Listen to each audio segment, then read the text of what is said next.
Bonjour à tous. Comme tous ceux qui possèdent une imprimante 3D résine, j'adore imprimer moi-même mes figurines. J'ai donc décidé de me monter une armée de nains pour le jeu de figurines Le Seigneur des Anneaux Middle-earth Strategy Battle Game. Pour cela, il me faut trouver de bons fichiers et c'est ce que je vais vous partager dans cette vidéo. Allez, c'est parti!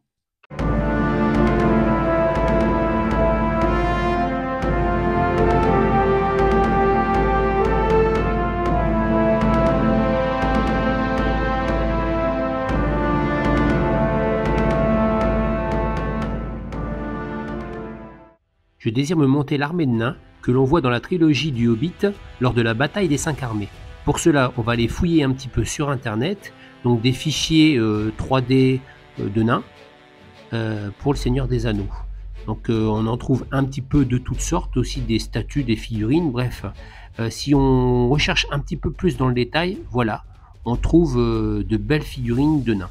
Pour vous aider, je vous ai fait une sélection de sculpteurs que je vais vous présenter, mais ce n'est pas un classement. En premier, je vous présente Daval Game qui nous propose les nains de Calac, de jolies figurines en armure avec des porte-boucliers. Ensuite, on a Medbury Miniature qui nous propose les nains des crêtes de saphir. Donc là, on peut voir aussi des porte-boucliers, des nains en armure. Ensuite, j'ai sélectionné Kurzluk Miniature qui nous propose les nains de Stonehand. On peut voir de jolis nains en armure et aussi des nains montés sur bouquetin. Et pour terminer cette petite sélection, mon coup de cœur pour mon armée de nains, Dandelion in Middle-earth, avec de superbes figurines, de beaux boucliers, bref j'ai craqué. Donc je vais vous le montrer dans le détail parce que j'ai commandé évidemment les fichiers. On commence avec les porteurs d'épée. Donc bien sûr là ils n'ont pas les boucliers mais on peut voir différentes poses, de superbes armures. Vraiment des poses très dynamiques, moi j'aime beaucoup. Ensuite, comme pour toute bonne armée de nains, on va avoir les lanciers qui vont venir en support des porteurs d'épée. Donc là, on peut voir, pareil, hein, elles ont de superbes poses dynamiques, ces figurines, les mêmes armures.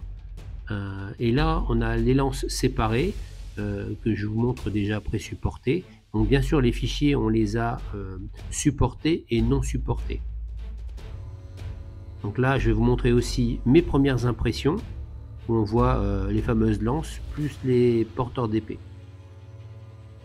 Dans cette gamme, on va aussi trouver les guerriers avec des haches à deux mains, les Matlock.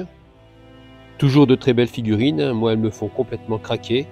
Des poses super dynamiques, belles figurines de bataille. Donc voilà, hein, toujours 6 poses différentes. Je crois qu'ils nous proposent aussi des versions custom, c'est-à-dire où les armes ne sont pas attachées et on les colle comme on veut.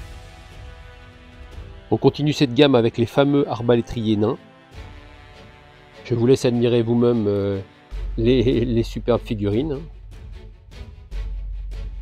Là, il y en a un qui est en train de recharger son arbalète, un autre qui recharge un carreau, un autre à genoux pour viser, bref, superbe. Ensuite, on a les capitaines, les héros. Pareil, donc des poses différentes en fonction de l'arme. Figurine avec l'arme collée ou non, superbe cape, la fourrure et la fameuse superbe barbe nain. Donc ouais, moi j'aime beaucoup ces figurines, hein. Je crois que j'arrête pas de le dire dans cette vidéo. Les étendards, donc plusieurs étendards différents, des petits, des grands. On voit bien le mouvement impliqué par le vent, donc bon, pareil, hein. C'est toujours le même type d'armure, hein, donc on va vraiment avoir une armée uniforme, donc impeccable, c'est vraiment ce que je recherche, hein.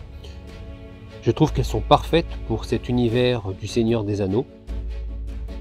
Bien sûr, on peut aussi les utiliser pour d'autres jeux d'Heroic Fantasy, hein, comme des jeux Warhammer, King of War, bref, elles sont vraiment super polyvalentes ces figurines. Ensuite, on a le héros principal, donc à pied, soit avec la tête dénudée, soit avec un casque.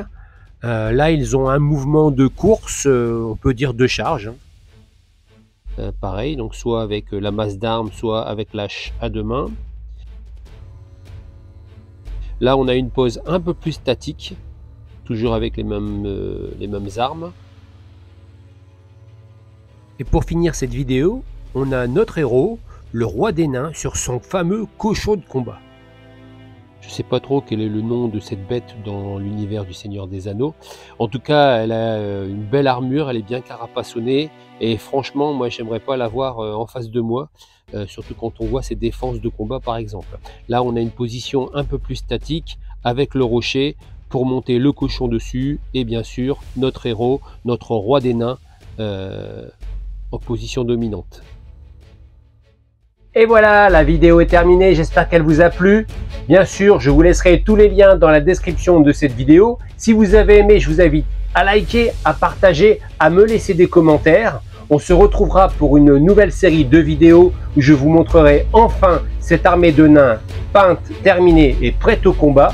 Et plein d'autres figurines de la gamme de Dandelion in Middle-earth, car c'est pas terminé. Allez, je vous dis à bientôt!